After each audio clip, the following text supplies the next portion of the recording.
हाँ मित्रों, मैं फिर से गुरुजी उपस्थित हूँ। चलते हैं बिना समय गवाए शुरू करते हैं। आज का विषय है प्रधान शिक्षक हेतु DLED। एक नंबर शुरू करते हैं। थॉर्नडाइक किस देश के मनोवैज्ञानिक थे? तो थॉर्नडाइक महोदय अमेरिका के मनोवैज्ञानिक थे। यह पशु मनोवैज्ञानिक जी थे। इन्हें प्रथम शैक्षिक मनोवैज्ञानिक भी कहा जाता है। आगे, भाषा सिद्धांत के जनक कौन है? जी हाँ, भाषा सिद्धांत के जनक चॉम्स्की महोदय जी हैं। पर भाषा का सिद्धांत दिया था वाइगोस्की महोदय जी ने। जी हाँ, ध्यान देने की बात है। भाषा का सिद्धांत किसने दिया? तो वाइगोस्की महोदय जी ने। और भाषा सिद्धांत के जनक चॉम्स्की महोदय जी को जाना जाता है। आगे, सामाजिक संज्ञानात्मक विकास का सिद्धांत किसने दिया? तो सामाजिक संज्ञानात्मक विकास का सिद्धांत वाइगोस्की महोदय जी ने दिया। ये रूस के मनोवैज्ञानिक थे। इन्होंने बालकों में होने वाले सामाजिक विकास से संबंधित एक सिद्धांत दिया, जिसे सामाजिक सांस्कृतिक सिद्धांत भी कहा जाता है। आगे, तो संज्ञानात्मक विकास का सिद्धांत किसने दिया? यहाँ तो संज्ञानात्मक विकास का सिद्धांत किसने दिया? तो जीन पियाजे जी ने दिया था। पियाजे जी, हाँ, जीन पियाजे है, न कि सिर्फ पिनाजे। ये हैं जीन पियाजे जी हैं। कौन है?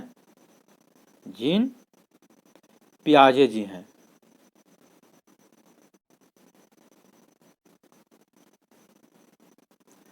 ठीक है, आगे बढ़ते हैं। तो संज्ञानात्मक विकास का सिद्धांत किसने दिया था? तो जीन पियाजे महोदय जी ने दिया था। आगे,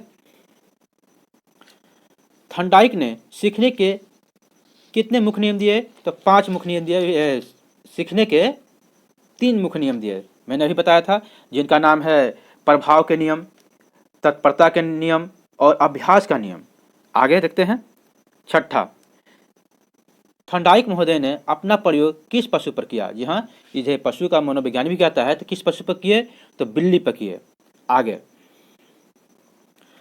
प्रयत्न और भूल का सिद्धांत किसने दिया? तो प्रयत्न और भूल का सिद्धांत भी थॉर्नडाइक महोदय जी ने दिया था। आगे, थॉर्नडाइक महोदय ने बुद्धि का कौन सा सिद्धांत दिया?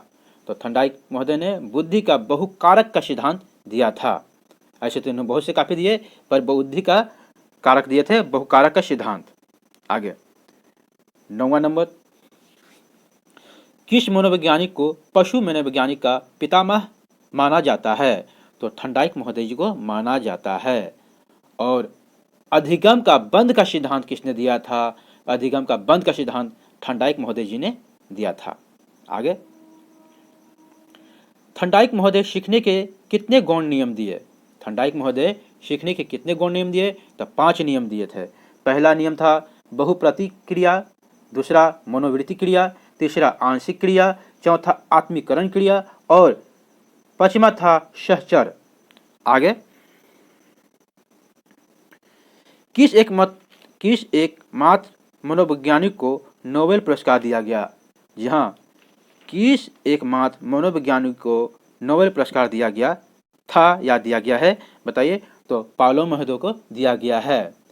जी हाँ, ये रूस के मनोवैज्ञानिक हैं और नोबेल पुरस्कार प्राप्त हुआ था 1904 ईस्वी में। इन्होंने कुत्ते पर प्रयोग किया था। सबसे पहले इन्होंने किस पर किया था? कुत्ते पर। सवाल आता है, किस मनोवैज्ञानिक ने कुत्ते पर सबसे पहले प्रयोग किया था? तो पावलोव महोदय ने। और अनुबंधन का जनक किसे कहा जाता है? तो पावलोव महोदय जी को कहा जाता है। आगे, पावलोव महोदय किस देश के निवासी थे? तो रूस के, अभी बताया मैंने अभी। आगे 14 नंबर, बच्चों का विकास समाज के द्वारा होता है। बच्चों का विकास समाज के द्वारा होता है, किस मनोवैज्ञानिक ने कहा? तो वाइगोस्की महोदय ने कहा था। आगे 15 नंबर, सीखने में शीर्षक के अलावा समाज व सांस्कृतिक वातावरण का महत्वपूर्ण स्थान है का सिद्धांत किसने दिया? तो वाइगोस्की महोदय जी ने ही दिया था। जीन पियाजे किस देश के थे? तो जीन पियाजे स्विट्जरलैंड के थे। आगे, जीन पियाजे के अनुसार संज्ञानात्मक विकास के कितने अवस्थाएं हैं? जीन पियाजे के अनुसार संज्ञानात्मक विकास के 4 अवस्थाएं हैं। पहला है संवेदीगामक अवस्था, दूसरा पूर्व संक्रियात्मक अवस्था, तीसरा मूर्त संक्रात्मक अवस्था और चौथा औपचारिक संक्रात्मक अवस्था। 19 जीन पियाजे के अनुसार बच्चे परिचितों को, फिर से देख लेते हैं, जीन पियाजे के अनुसार बच्चे परिचितों का मुस्कान के साथ स्वागत करता है तथा अपरिचितों को देखकर भय का प्रदर्शन करता है। ये उनके किस अवस्था के नियम है? तो संवेदी गामक अवस्था के नियम हैं। आगे 20वां नंबर, किस मनोवैज्ञानिक ने अपने बच्चों पर प्रयोग किया था? तो जीन पियाजे जी ने किया था। जी हाँ, जीन पियाजे जी ने किया था। यहाँ तक बनने के लिए थैंक यू, शुक्रिया।